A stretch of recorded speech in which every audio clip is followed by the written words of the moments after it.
کہانی ہے ان لوگوں کی جو پاکستان سے بیرون ملک آئے، ایک نئے ملک، نئی زبان اور نئے ماحول میں قدم رکھا۔ ابتدائی دن مشکل تھے مگر خواب بڑے تھے۔ وہ نوجوان جو تعلیم حاصل کرنے نکلے، وہ خاندان جو بہتر زندگی کے لیے یہاں آئے، وہ محنتی لوگ جنہوں نے اپنی صلاحیتوں اور لگن سے ایک نیا سفر شروع کیا۔ وقت کے ساتھ انہوں نے نہ صرف معاشرے میں جگہ بنائی بلکہ سیاسی، سماجی اور تعلیمی میدانوں میں نمایاں کامیابیاں حاصل کی۔ آج میں آپ کو ملوانے جا رہی ہوں ایک ایسے ہی اچیور سے جو 11 سال کی عمر میں برطانیہ آئے اور پہلے مسلم لارڈ میئر مانچسٹر بنے، اس کے بعد یورپین پارلیمنٹ کے ممبر بنے اور آج کل برطانوی پارلیمنٹ کے رکن ہیں اور اس کے ساتھ ساتھ ٹریڈ انوائے ہیں ترکیہ کے۔ انہیں برٹش گورنمنٹ نے CBE یعنی commander of the order of British Empire کے اعزاز سے بھی نوازا اور پاکستانی حکومت نے انہیں ستارہ قائد اعظم سے نوازا۔ تو باقی کی کہانی سنتے ہیں ہمارے آج کے مہمان ممبر آف برٹش پارلیمنٹ افضل خان سے۔ آپ کی سٹوری بڑی انسپائرنگ ہے، پولیس آفیسر سے لے کر ممبر آف پارلیمنٹ تک کا سفر، اور پھر اب آپ ٹریڈ انوائے ہیں تو ترکیہ۔ یہ کیسا رہا یہ سفر آپ کا؟ بہت اچھا رہا، بہت ایکسائٹنگ رہا، نان سٹاپ رہا، اٹس امیزنگ ایکسپیرینس۔ میں یہاں آیا تھا، چھوٹا بچہ تھا، ان دا مڈل 11-12 سال کا، پھر وہاں سے شروع ہونا، مختلف کام کرنے، پولیس سے پہلے بھی کچھ 6 کام کیے ہیں اور بھی بتائیں آپ اگر انٹرسٹنگ ہے تو۔ جب میں آیا تھا تو پرابلم پہلے تو لینگویج کا تھا۔ کس ایج میں آپ یہاں آئے؟ I was just turned 12، 12 سال کا، یہاں پہ برتھ ڈے ہوئی تھی more or less۔ اچھا۔ تو پھر پہلے تو اسکول میں مشکلات تھی، اور جب میں اسکول چھوڑا تو میں نے کوئی بھی ایگزام پاس نہیں کیا تھا۔ So this is interesting، تو میں مذاق کرتا ہوں۔ GCSEs میں؟ ہاں، I didn't pass any۔ تو میرا فرسٹ جاب جو تھا وہ لیبرر تھا مل کے اندر۔ اور کتنی عمر میں آپ نے سٹارٹ کیا؟ 16 یہاں پہ کام ہوتا ہے۔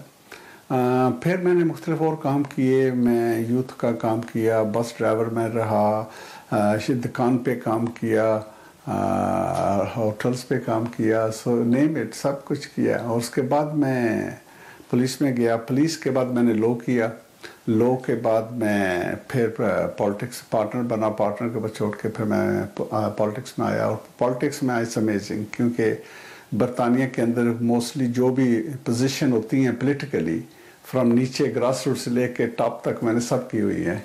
سو یعنی آپ بھی اکنامک مائیگرینٹ میں سے تھے؟ ہاں بالکل، I was adopted، میرے انکل مجھے لے کے آئے تھے۔ اچھا، جب 11 سال کی عمر میں آپ یہاں آئے تھے تو ظاہر ہے بچے اس عمر میں اپنے پیرنٹس کے ساتھ بہت کلوز ہوتے ہیں، تو جب ڈٹیچمنٹ ہوئی، آپ کو اپنے پیرنٹس کو چھوڑ کے یہاں آنا پڑا، ایز اے چائلڈ آپ کی فیلنگز کیا تھی؟ I think it was very difficult actually۔ میں سمجھتا ہوں کہ جو میں ڈیسٹیبلائز ہوا تھا نا، وہ اسی ایموشن کا حصہ ہے۔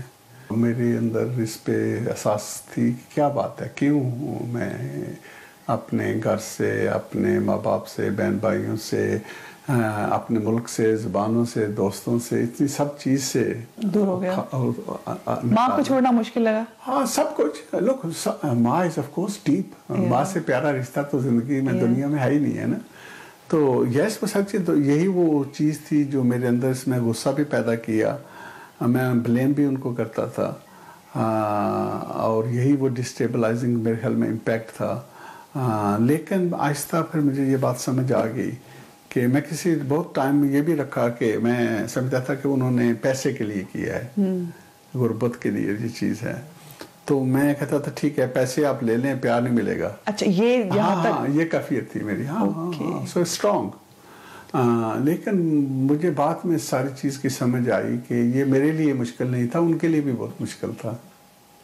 It wasn't a easy decision کسی بھی ماں کے لیے یا ماں باپ کے لیے، یہ فیصلہ کرنا، اس چھوٹی عمر میں بچے کو علیحدہ کرنا ایزی نہیں ہوتا۔ تو آپ کے پیرنٹس پھر آپ یہاں پہ آئے؟ ہاں جی، پھر میں ہی ان کو ادھر لے کے آیا۔ اچھا، پھر یہاں اللہ نے مجھے بہت ٹائم دیا ان کے ساتھ خدمت کرنے کا، سب کچھ، سو اٹ آل اسٹیبلائزڈ، میرے ذہن میں کلیئرٹی آ گئی۔ اچھا، یہ بتائیے کہ آپ پاکستان میں کس علاقے سے آپ کا تعلق؟ جی، میرا تعلق جہلم سے ہے، میری والدہ محترم کا تعلق کشمیر سے ہے، کشمیر کون سے؟ میرپور, کسگما, دماوا. واہ جی واہ. So I have both sides. So multi cultural ہے آپ بھی. Absolutely, starting ہی multi cultural ہے. تو آپ نے کہا کہ آپ کے چچا نے آپ کو اڈاپٹ کیا تھا. ماموں نے آپ اڈاپٹ کیا تھا اور وہ یہاں پہ لے کے اپنے ساتھ فیملی میں رکھا, اور پھر آپ کے اوپر ایک اور بہت بڑا احسان کیا انہوں نے. ہاں وہ بہت بڑا, سب سے اچھا احسان وہ کیا. وہ بتائیے ہمارے آڈینس کو کہ وہ کیا تھا. وہ بیسیکلی میری جو شادی ہے وہ وہی اسی گھر سے ہے. یعنی آپ کی وائف آپ کے ماموں کی بیٹی ہے. اچھا میرا سوال یہ ہے کہ ایک شخص جو جی سی ایس ای فیل کر بیٹھا, وہ اچھی پڑھی لکھی تھی اور وہ ڈینٹسٹ تھی, تو پھر یہ کیسے ہوا؟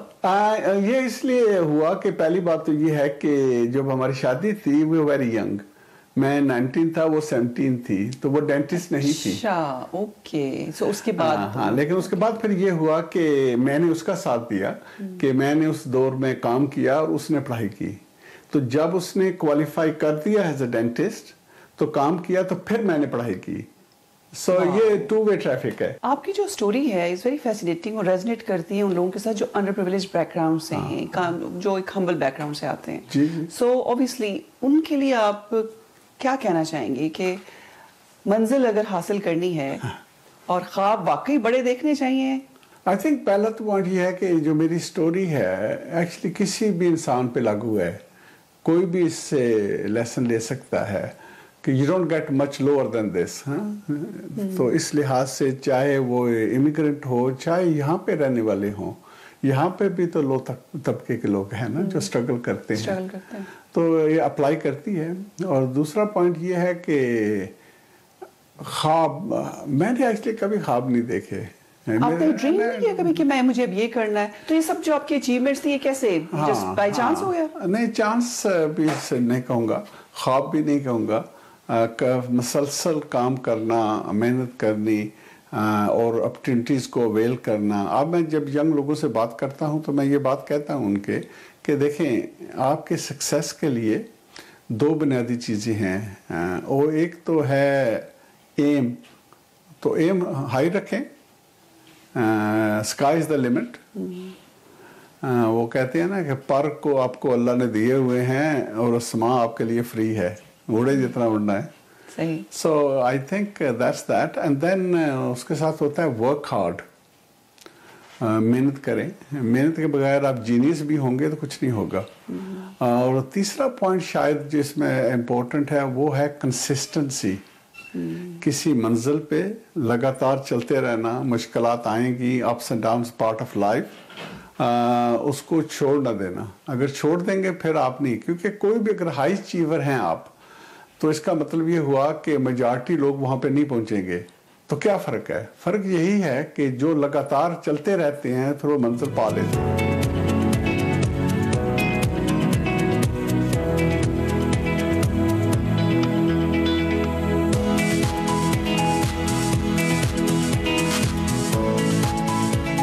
آج کے دن کی ایکٹیویٹی کا آپ نے آغاز کیا اسکول کے چھوٹے چھوٹے بچوں کا.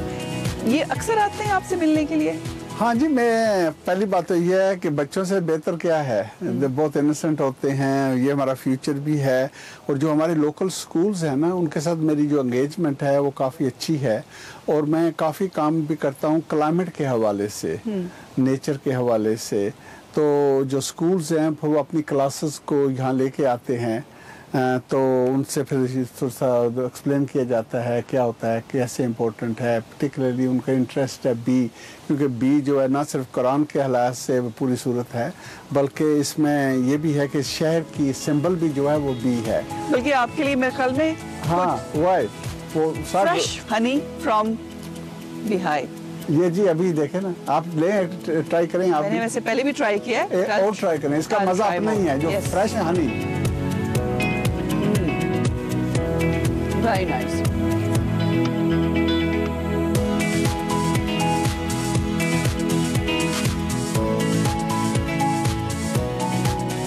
کشمیر ایشو کے حوالے سے آپ کی بڑی آپ کی کنٹریبیوشن بھی اپنا کام کیا, اور ابھی ایک جو میٹنگ ہوئی ہے کشمیر کے حوالے سے تھوڑا سا بتائیے کہ کتنا آپ کی انوالومنٹ اس میں ہے اور what do you think you have achieved so far؟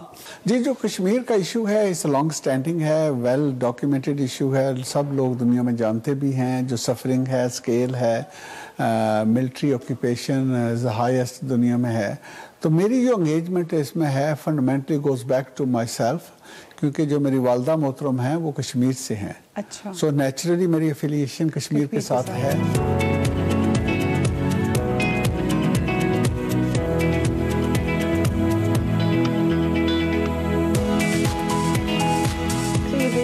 افضل خان کی زندگی کا جو ایک دن ہوتا ہے کیسا ہوتا ہے, کیسے سٹارٹ ہوتا ہے, کیسے اس کا اختتام ہوتا ہے؟ آئی تھنک افضل خان کا کوئی 2 دن برابر نہیں ہوتے, ہر دن ایک نیا ہی ہوتا ہے اور ہونا بھی چاہیے, کیونکہ جب بھی اللہ آپ کو یہ نعمت زندگی کی دے رہا ہے تو ہر نیا دن نیا ہے. تو اصل چیز یہ ہے کہ اس دن کو آپ کیسے میکسیمائز کرتے ہیں, اس کی پوٹینشیل جو ہے اسے کیسے ریئلائز کرتے ہیں, یہ اصل چیز ہے. وقت تو سب کے لیے برابر ہے لیکن سب اس کو برابر استعمال نہیں کرتے, یہ فرق ہے. تو ایز افضل خان میری کوشش یہ ہوتی ہے کہ اس کو میکسیمائز کیا جائے.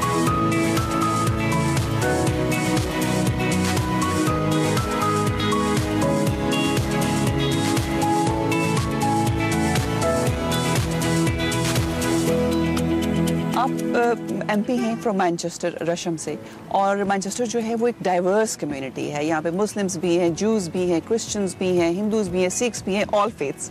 کتنا چیلنجنگ ہوتا ہے آپ کے لیے؟ میں اس کو چیلنج نہیں سمجھتا, میں تو اس کو سیلیبریشن کرتا ہوں کہ ہر رنگ, ہر نسل, ہر مذہب, ہر تہذیب, 200 سے زیادہ زبانیں مانچسٹر میں بولی جاتی ہیں. تو پورے دنیا کو کوزے میں بند کر کے مانچسٹر میں رکھا ہوا ہے, تو یہ بہت خوشی کی بات ہے, بہت پازیٹیو ہے اور ہمیں سیلیبریٹ کرنا چاہیے. اچھا, اس کے ساتھ یہ بھی ہے کہ ہمیں پتہ ہے کہ ایک بڑھتا ہوا چیلنج جو ہے وہ اسلاموفوبیا کا ہے اس وقت یو کے میں, یورپ میں بھی ہم کہہ سکتے ہیں. تو اس پہ میں نے سنا ہے آپ کو بھی کہ آپ نے بھی اس پہ بہت بات کی ہے. ہماری کنزرویٹو پارٹی کچھ جیسے سعید اوارسی ہو گئی, سجاد کریم, انہوں نے بڑا ووکل اس پہ بات کی ہے. But is this a challenge, اور کیسے اس کو اوور کم کیا جائے گا؟ ہاں یہ چیلنج ہے, اس کو میں چیلنج مانتا ہوں, اور اس کا بیسیکلی اس کے لیئرز ہیں. ایک تو لیئر یہ ہے کہ ہسٹوریکل کانٹیکسٹ میں جو تہذیبیں ہوتی ہیں ان کے اپنے کلچرل چیزیں بھی آ جاتی ہیں, جو ان کی ویوز ہوتے ہیں, جو ایکسپیرینس ہوتے ہیں, تو وہ ہمارے پاس ہے. وہ صلیبی جنگوں کے چکر سے چیزیں بھی ہیں, ورلڈ وار 1, 2, 3 اس طرح کی چیزیں ہیں. تو یہ ایک سائڈ پہ بات ہے, تو اس کے ہیں ایشوز. اس کے بعد دوسرا پوائنٹ میں سمجھتا ہوں کہ جو یہ ٹیررزم کا تھا نا, وار آن ٹیرر, اس نے بہت اس کو ہوا دی ہے.